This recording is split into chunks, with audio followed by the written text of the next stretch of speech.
This is the Kansas Soybean Update. It's brought to you by the Kansas Soybean Commission. The Soybean Checkoff, progress powered by Kansas farmers. Donnell Rehagen, the Chief Operating Officer of the National Biodiesel Board, is joining us. And Donnell, during the month of June, MBB launched a promotional media campaign for the fifth straight year. So tell us more about the More is Less campaign. The More or Less is our campaign theme this year.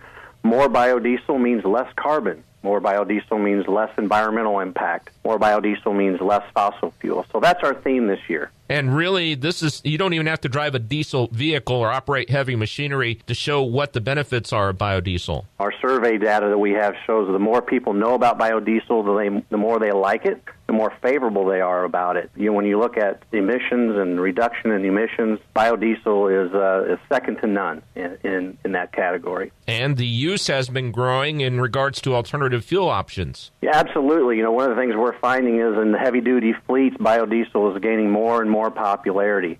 In fact, it's the number one fuel of interest among heavy-duty fleets. It's where fleet managers are looking in the future for greening their fleet. So in this campaign, the More is Less campaign, what are some of the highlights of this campaign that we're going to be seeing? Well, you're going to be hearing about some of the fleets that we have out there that are using biodiesel and what their impacts are and what they're seeing in their areas. The city of New York is a classic example of a city that's really dedicated itself to biodiesel, which is a Midwest agriculture product. So we love that kind of thing. And in regards to this campaign, there's also a new website with this as well. There is. It's actually the same familiar address, but a new website, americasadvancedbiofuel.com. And there's a test on there, a fun quiz that you can take too?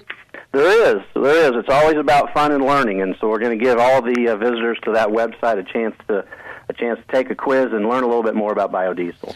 New York City is one of the cities that have really used the biodiesel, but really other major metro areas are the same, and I know one of the other ones would be Phoenix. Biodiesel, for those, it's not a new product, of course, but for some areas of the country it is a little bit newer, and so we find it's catching on in lots of municipalities who are looking, again, to kind of clean up the air, green their fleet, and do the right thing for the country. And once again, Donnell, if people want more information, a lot of great information too, what's that website? americasadvancedbiofuel.com. Donnell Rehagen, National Biodiesel Board's Chief Operating Officer, is joining us on the Kansas Soybean Update. It's brought to you by the Kansas Soybean Commission. The Soybean Checkoff, progress powered by Kansas farmers.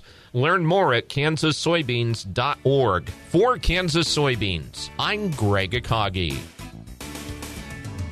Hope you enjoyed this week's Kansas Soybean Update. Stay tuned for more from Kyle and Herschel coming up next.